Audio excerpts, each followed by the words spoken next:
오늘 하나님께서 우리에게 주신 말씀은 마가복음서 3장 7절부터 19절까지 말씀입니다.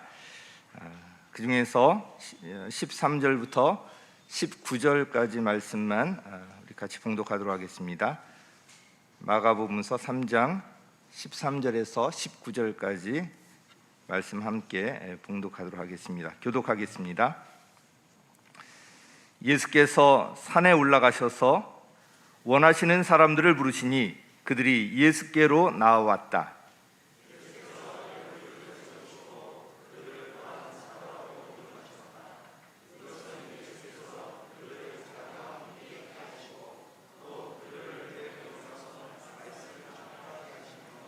귀신을 쫓아내는 권능을 가지게 하시려는 것이었다.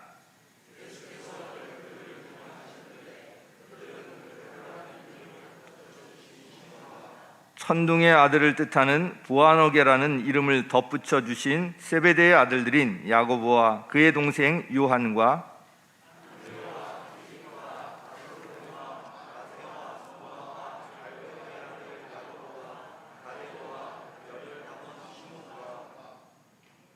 함께 읽겠습니다. 예수를 넘겨준 가룟 유다이라.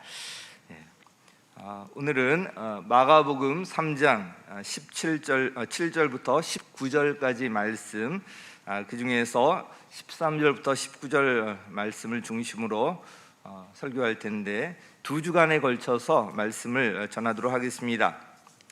예수님께서는 하나님 나라의 복음을 전하시면서 많은 병자들을 고쳐주셨습니다. 또한 악한 귀신 들린 사람에게서 귀신들을 또 쫓아내셨습니다. 이 소문이 점점 퍼져서 수많은 사람들이 예수님께 몰려왔습니다. 그래서 7절 이하에 보면 그 내용이 기록되어 있는데요, 한번 살펴보겠습니다. 이 7절 말씀을 보면 예수께서 제자들과 함께 바닷가로 물러가셨다고 기록하고 있는데, 여기 바다라고 표현하고 있지만 갈릴리 호수를 가리킵니다. 갈릴리 호수는 비교적 큰 호수인데 남북으로 약 21km, 또 동서로도 약 11km에 이르기 때문에 또 이제 바다라고 불리곤 했습니다. 많은 사람들이 갈릴리에서 예수님을 따라왔다고 되어 있는데, 갈릴리는 이스라엘의 북부 지방을 지칭하는 또 명칭입니다. 또한 남쪽에 유대, 예루살렘이 있는 남쪽을 또 유대라고 부르는데요, 북쪽에서 또 남쪽에서 그 유대 남쪽에 있는 이두메 지역은 또 이제 전에 구약에서 에돔이라고 부르는 그 지역인데 거기서 왔다는 얘기고요. 또 요단강 동편에서 또 왔다고 되어 있습니다.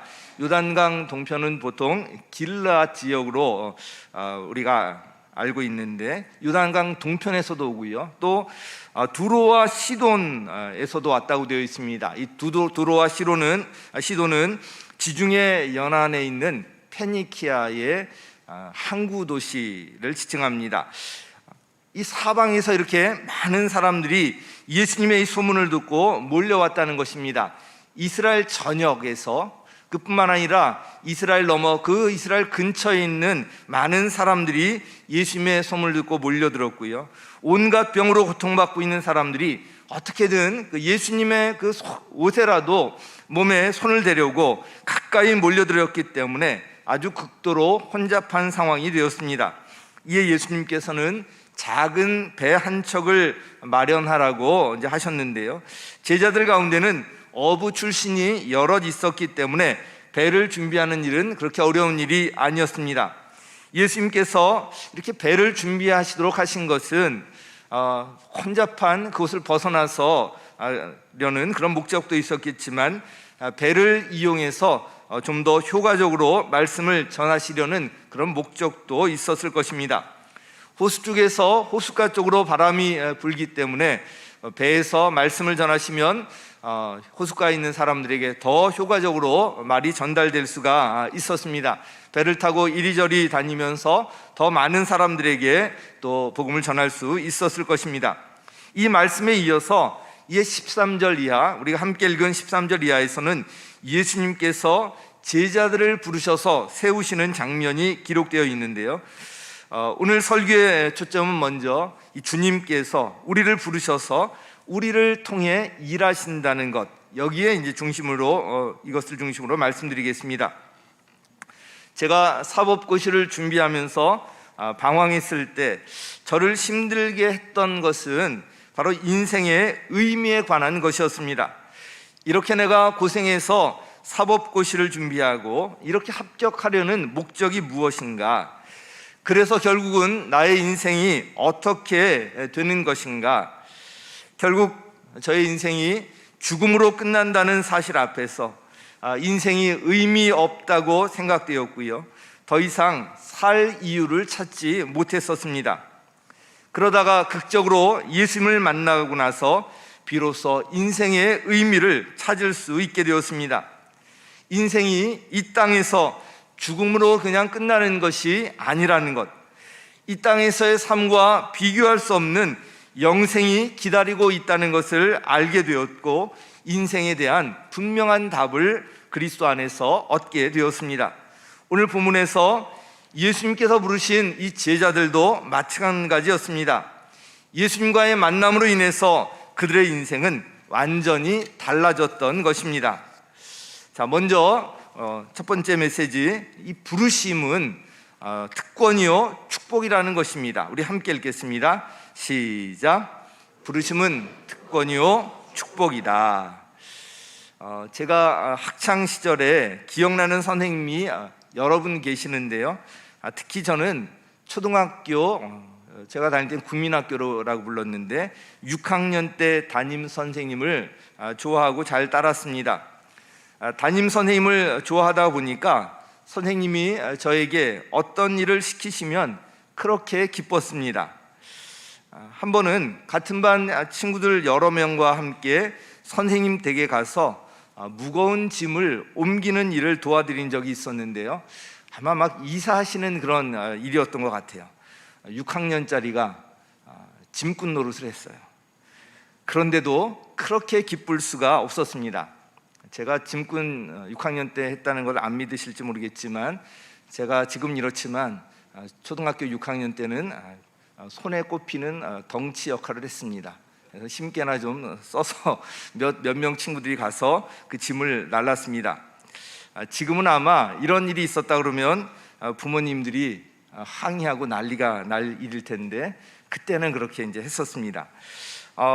내가 좋아하고 존경하는 분이 나에게 어떤 일을 시키셨다는 것은 그분께 내가 선택받고 인정받았다는 그것 때문에 그렇게 기뻤던 것 같습니다. 아무리 힘든 일이라도 선생님께서 맡겨주신 일이면 힘들게 생각되지 않았습니다. 선생님은 필요한 일이 있을 때마다 저를 불러주셨고요, 선생님이 저를 불러주시면 그렇게 좋았습니다. 어떤 때는 방과 후에 다른 아이들은 다 간 그 교실에 혼자 남아서 어떤 일을 해야 되는 경우도 있었고, 또 교무실에 가서 또 어떤 일을 해야 되는 경우도 있었고, 육체적으로 힘이 들어가는 그런 일들도 있었지만 그 일 때문에 불평했던 적은 한 번도 없었고요, 오히려 기쁘고 감사했습니다. 하나님께서 어떤 일을 하실 때도 우리를 부르셔서 우리를 통해서 일하시는데요, 우리가 어떤 사역을 할 때 하나님께서 우리를 부르셨다는 것을 아는 것이 아주 중요합니다. 선생님이 불러서 어떤 일을 맡기셨을 때도 그렇게 기쁜데, 하나님께서 부르셔서 어떤 일을 맡기실 때 얼마나 기쁘겠습니까? 이것을 제대로 알면 하나님께서 어떤 일을 맡기시고 하실 때 정말 기쁘고 감사함으로 할 수가 있을 것입니다. 오늘 본문에서도 예수님께서 제자들을 부르시는 그 장면이 나옵니다. 13절 우리 함께 읽겠습니다. 시작. 예수께서 산에 올라가셔서 원하시는 사람들을 부르시니 그들이 예수께로 나왔다. 원하시는 사람들을 예수님께서 부르셨다고 말씀하고 있습니다. 자기가 원한다고 해서 그 자리에 갈 수 있는 것이 아니라 예수님께서 불러주셔야 한다는 거예요. 예수님께서 원하시는 사람들을 부르셨다는 것입니다. 오늘 본문을 보면 예수님께서 부르셨다는 것과 같은 표현이 계속해서 등장을 합니다. 16절 말씀 함께 읽겠습니다. 시작. 12를 임명하셨는데 그들은 베드로라는 이름을 덧붙여 주신 시몬과, 누가 임명하셨다고요? 예수님께서 12를 임명하셨습니다. 12명의 제자들을 예수님께서 임명하셨는데, 바로 예수님께서 제자들을 불러서 이렇게 임명하신 것에는 목적이 있었습니다. 우리 14절 말씀에서 그걸 좀 알 수가 있는데 함께 읽겠습니다. 시작. 예수께서 12를 세우시고 그들을 또한 사도라고 이름하셨다.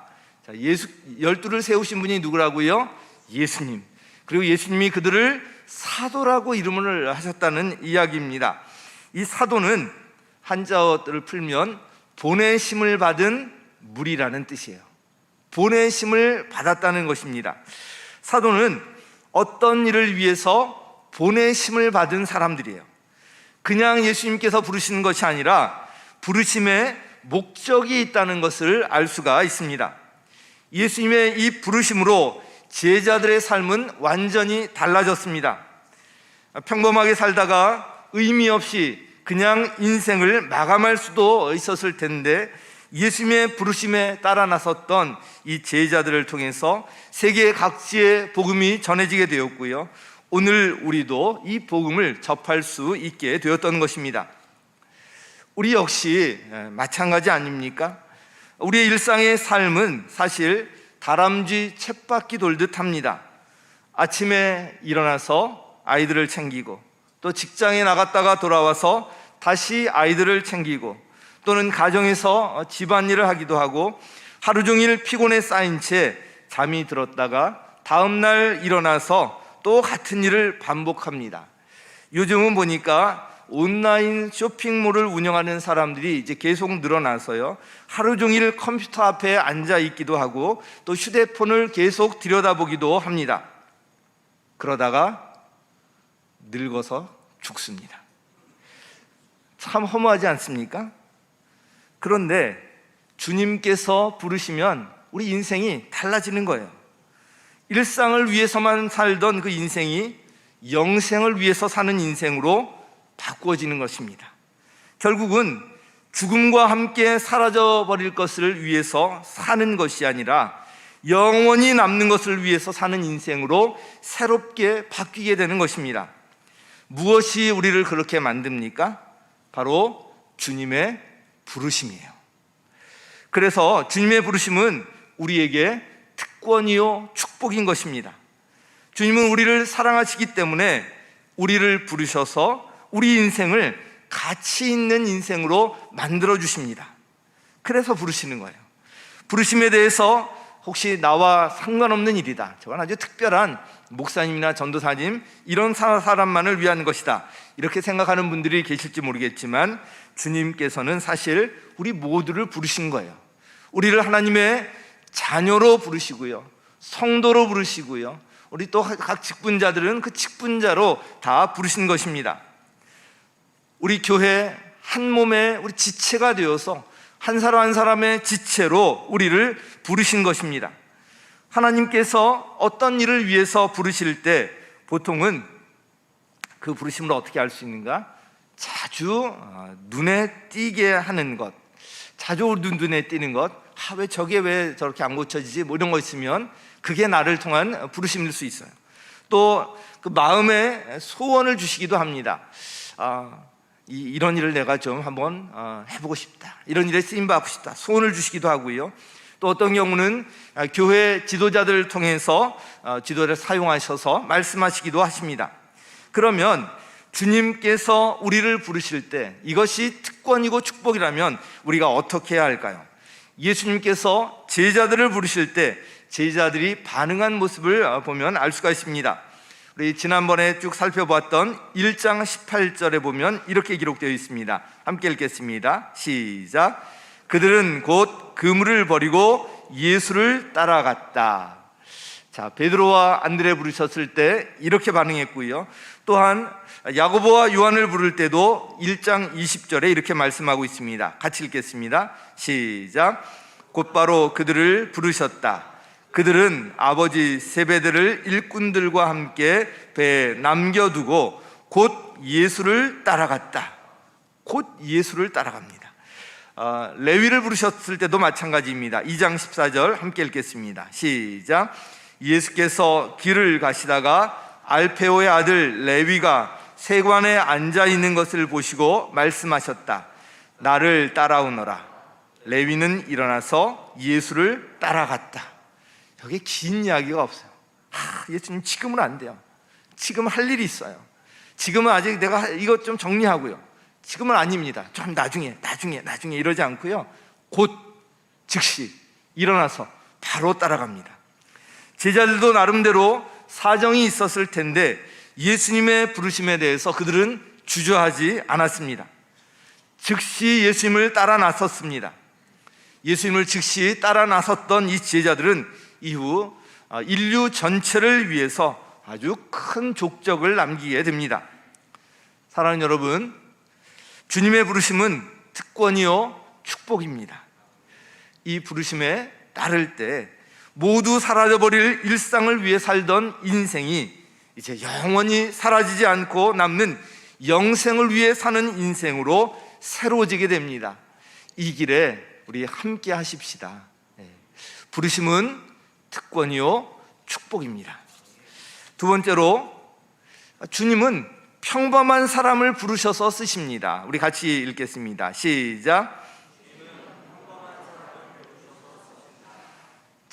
아무리 목사님은 부르심이 특권이요 축복이라고 해도 나 같은 사람은 안 돼요. 나 같은 사람은 절대 안 돼요. 이런 의문이 들 수도 있을 것입니다. 어떻게 주님께서 나같이 배우지도 못하고 나같이 능력도 없고 나같이 연약한 사람을 불러서 쓰실까? 그런데 그렇지 않습니다. 주님께서는 평범하고 연약해 보이는 사람들을 부르셔서 쓰시는 거예요. 예수님께서 부르신 12 제자들의 면면을 보면 알 수가 있습니다.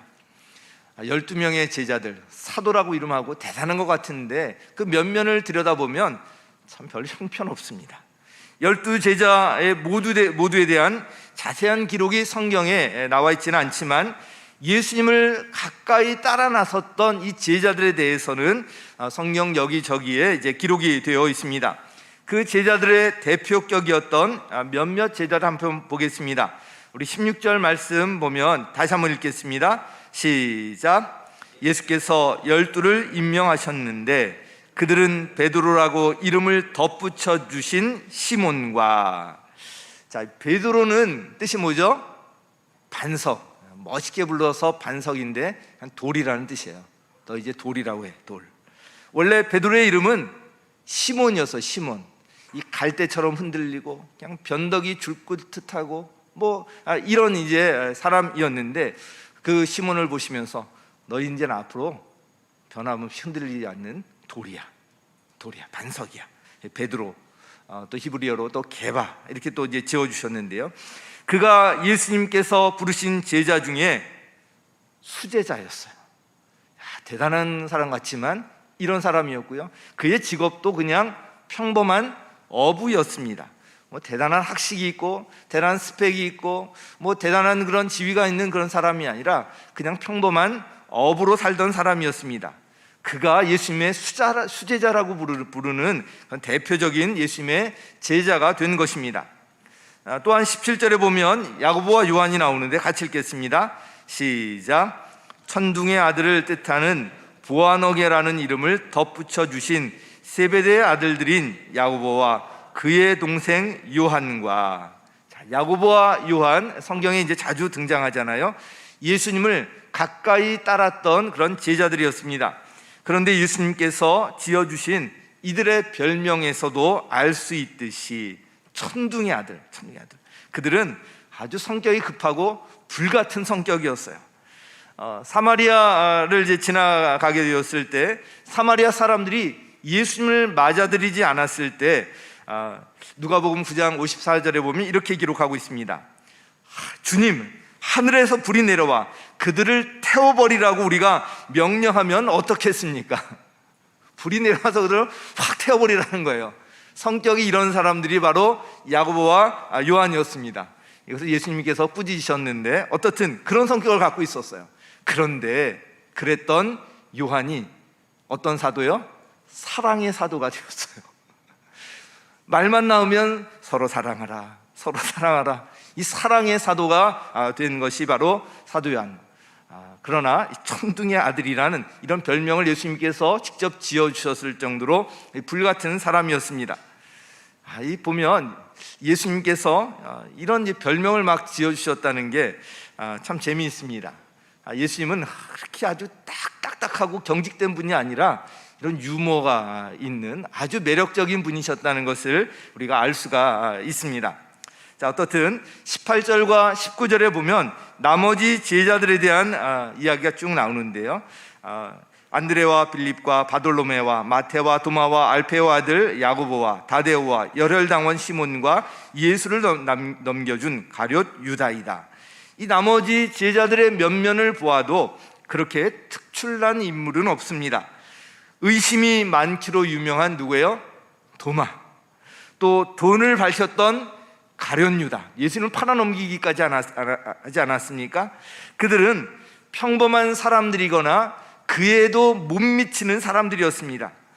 그 당시에도 학식이 많거나 지위가 높거나 또 재산이 많거나 기타 세상 사람들에게 또 인정받고 이런 뛰어난 사람들도 많이 있었을 텐데 예수님께서는 굳이 왜 이런 평범한 사람들을 제자로 부르셨을까요? 그것은 바로 이들을 통해서 하나님의 일을 하시기 원하셨기 때문이에요. 이들을 통해서 하나님의 일을 하길 원하셨던 것입니다. 하나님은요, 하나님이 원하시는 곳에서 하나님이 원하시는 일을 하나님이 원하시는 방법대로 하시기를 원하십니다. 그런데 지식과 학식이 뛰어난 사람은 자신의 지식과 학식을 의지합니다. 경험이 많은 사람들은 자신의 경험을 의지합니다. 지위와 또 이런 권력이 있는 사람은 자신의 지위와 권력을 의지합니다. 능력이 뛰어난 사람들은 자신의 능력을 의지합니다. 그래서 하나님의 일을 한다고 하지만 사실은 깊이 들여다보면 자기를 하고 있는 거예요. 자기를 의지하면서 자기를 하고 있는데 하나님이 원하시는 것은 그런 일이 아니에요.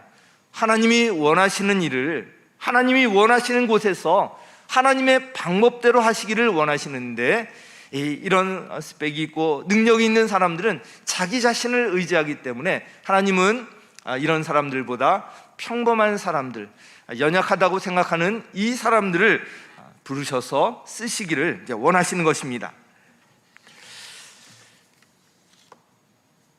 평범한 사람들은 다른 어떤 특별한 것이 자신에게 없다고 생각하기 때문에 내가 어떻게 일을 감당할 수 있을까? 그래서 하나님을 의지하게 됩니다.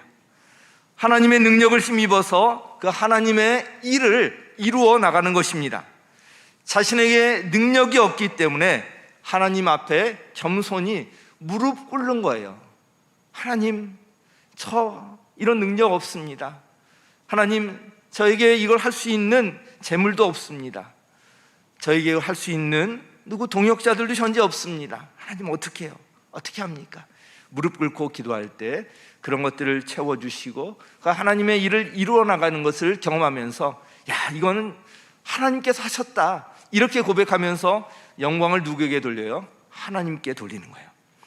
어떤 일이 이루어질 때 능력이 있는 사람들은 역시 내가 하니까 되잖아, 자신의 능력을 드러내려고 하지만 그렇지 않은 사람들은 하나님께 영광을 돌립니다. 하나님의 도우심이 없었다면 일을 이루지 못했을 것이라고 진심으로 고백하게 되는 것입니다. 성경의 인물들도 보면 마찬가지예요. 아브라함도 그렇고 모세도 그렇고 다윗도 그렇고 다 보면 대부분 평범한 사람들이었습니다. 여러분, 엘리야 하면 어떤 모습이 떠오르십니까? 갈멜산에서 아세라 선지자, 바알 선지자 850명과 대결해서 850대 1로 기도해서 하나님께서 불을 내려주시고 하나님의 놀라운 그런 능력을 경험했던 인물로 기억하지 않으시겠습니까? 이런 믿음의 놀라운 일을 경험한 엘리야였지만 그 왕비 이세벨에게서 생명의 위협을 이제 받게 됩니다. 이세벨이 이제 죽이려고 엘리야를 찾게 되자 급히 도망해서 로뎀나무 아래에서 죽기를 간청하는 그런 연약함을 보이기도 합니다. 그러나 그런 연약한 평범한 그에게는 하나님이 가까이 계셨던 거예요. 그래서 야고보서 5장 17절 18절에 이렇게 기록하고 있습니다. 같이 읽겠습니다. 시작. 엘리야는 우리와 같은 본성을 가진 사람이었지만 비가 오지 않도록 해달라고 간절히 기도하니 3년 6개월 동안이나 땅에 비가 내리지 않았으며 다시 기도하니 하늘이 비를 내리고 땅은 그 열매를 맺었습니다. 아멘. 엘리야도 우리와 본성이 성정이 같은 사람이라는 거예요. 특별히 능력 있는 사람이 아니라 그가 했던 것은 하나님 앞에 간절히 기도했더니 하나님께서 그 기도에 응답하셔서 그 일을 이루어 나갔다는 이야기입니다. 주님께서는 평범한 사람들을 부르셔서 쓰신다는 것입니다. 그러므로 환경이나 자신의 능력을 바라보지 마시고 그 부르신 분을 바라보시면서 그 부르신 분을 신뢰하시기 바랍니다. 자신에게 어떤 능력이 있다고 생각되는 분들도 그것을 의지하는 것이 아니라 겸손하게 하나님을 바라보며 하나님을 의지하시기 바랍니다. 그러면 하나님께서 일하시는 것을 우리가 경험할 수가 있는 것입니다. 나는 능력이 안 돼요. 이거는 또 다른 교만입니다. 하나님의 능력을 신뢰하지 아니하고 무시하는 태도인 것입니다. 겸손한 것 같지만 사실은 하나님을 인정하지 않는 태도인 것입니다. 하나님께서는 평범한 사람들을 부르셔서 쓰신다는 거예요. 이게 우리 모든 성도들에게 참 큰 힘이 되리라는 생각이 듭니다. 하나님께서 실제로 이 제자들의 면면을 보아서도 우리가 알 수가 있고요. 성경 나오는 인물들 쭉 보세요. 대단해 보이지만 사실은 보면 우리와 다르지 않다는 것을 알 수가 있을 것입니다. 마지막 세 번째로 주님은 믿음의 공동체를 통해서 일하십니다. 우리 함께 읽겠습니다. 시작. 주님은 믿음의 공동체를 통해서 일하신다. 자, 우리 주님께서 그냥 혼자 전능하신 분이 어떤 일을 다 이뤄 나가실 수도 있을 텐데 굳이 왜 12명이나 되는 이런 제자들을 부르셨을까? 이런 생각이 들 수가 있는데요. 16절에 보면 예수께서 12를 임명하셨는데 이 12명의 제자를 임명해서 그들을 사용하십니다. 왜 이렇게 하시는가? 이것이 하나님께서 일하시는 방식입니다. 하나님께서는 우리를 사랑하시기 때문에 우리가 이 땅에서도 가치 있는 삶을 살기를 원하십니다. 한마디로 이렇게 하시는 것은 바로 우리를 위해서라는 것입니다. 예수님께서 부르신 제자들을 보면 직업이나 관심사도 다르고요, 성격도 다른 사람들이었습니다. 이들을 통해서 복음을 전하고 하나님의 나라를 이루어 나갈 수 있을까 싶은 그런 사람들인데 이들 중에는 원수지간 같은 사람들도 포함되어 있었습니다. 우리 18절 19절 말씀 우리 함께 읽겠습니다. 시작. 안드레와 빌립과 바돌로메와 마테와 도마와 알페오 아들 야고보와 다데오와 열혈당원 시몬과 예수를 넘겨준 가룟 유다이다. 자, 예수님의 제자들의 면면이 여기 나와 있는데요, 이 제자들 중에 보면 마태가 있었고요, 열혈당원 시몬이 있었습니다. 이 두 사람은 서로 함께하기 힘든 아주 원수지간 같은 사람들이었습니다. 열혈당원이라는 말에서도 알 수 있듯이 이 시몬은 대단한 애국자였습니다. 아주 독립투사와 같은 투철한 이 독립정신을 소유한 사람들이었습니다. 어떻게 하면 이 로마 제국의 지배에서 벗어나서 이스라엘이 독립을 할 수 있을까? 이런 일이라면 몸을 불사를 그런 태세가 되어 있는 그런 사람이었습니다. 그런데 마태의 직업은 세리였습니다. 이 세리는 한마디로 동족을 착취해서 로마 정부에 이 돈을 바치는 그런 일을 하는 사람이었습니다.